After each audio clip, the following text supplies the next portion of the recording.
আসসালামু আলাইকুম ওয়া রাহমাতুল্লাহি তাআলা ওয়া বারাকাতুহু ওয়া মাগফিরাত। সম্মানিত ভিউয়ার্স, আল্লাহ পাকের দরবারে অসংখ্য অগণিত শুকর আদায় করতেছি যে মহান রব্বুল আলামিন আখিরি জুমরা নবীর উম্মত হিসেবে আল্লাহ কবুল করেছেন। আজকে সকাল বেলা ফজরের নামাজের পরে মনের মধ্যে কষ্ট লাগলো।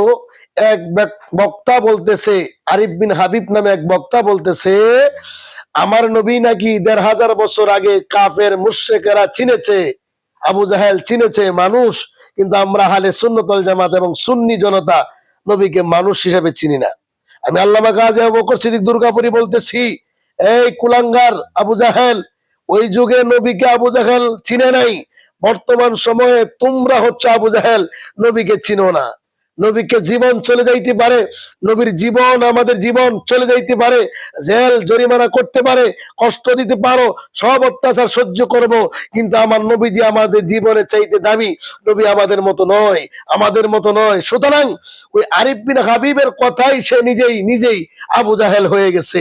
ওই সময় আমার নবীকে আনা মোহাম্মদ আনা বাশার বলে দাবি করতেন আবু জাহেল, উতবা, শাইবা। আজকে তার এই ইসলামী এই বক্তা নামের তক্তা, এই কুলাঙ্গার কারিজি ওয়াহাবি লামাজহাবি, এই কুলাঙ্গার হচ্ছে আবু জাহেলের দালাল।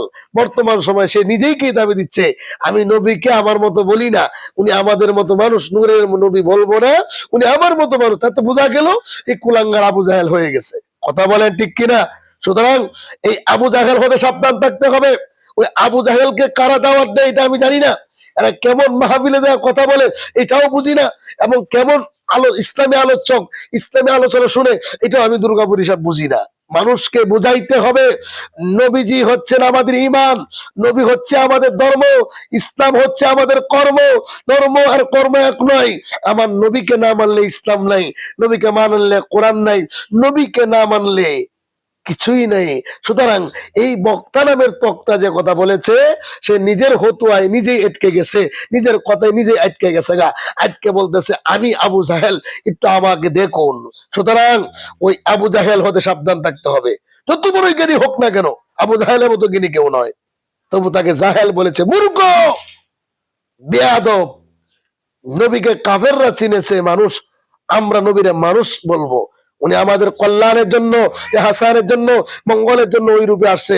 উনি আমাদের মতো নন, আমাদের মতো নন। ভাইজানরা যারা আমার এই ভিডিও দেখবেন, শেয়ার করবেন, সকলকে জানিয়ে দিবেন। এই জন্য জানিয়ে দিবেন কারা আজকে নবীকে ভালোবাসেন, এই কমেন্টে জানাবেন। আল্লাহ পাক রব্বুল আলামিন আমাদের সকলকেই যেন নবীজির গোলাম হিসাবে কবুল করে। সকলে বলে আমিন।